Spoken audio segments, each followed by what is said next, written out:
Hi, this is Dave Carver, and the following message is approved by the committee to elect Carver4Sheriff. You know, friends, we're living in the loudest time I can remember. Everyone has a microphone, everyone has a take, and most of it is just noise. Whether it's crime, the weather, or public safety, people aren't waiting for facts anymore. They're reacting to headlines designed to provoke emotion, not understanding. Here's the problem with noise. It drowns out judgment. In public safety, reacting without thinking gets people hurt. Leadership isn't about who talks the loudest. It's about who stays calm when things get chaotic. Right now, we don't need more volume.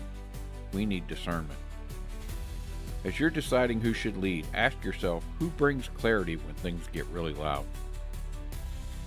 Noise gets attention. Discernment gets results. Leadership isn't volume. It's judgment. I'm Dave Carver, and I'm asking for your vote on May 5th.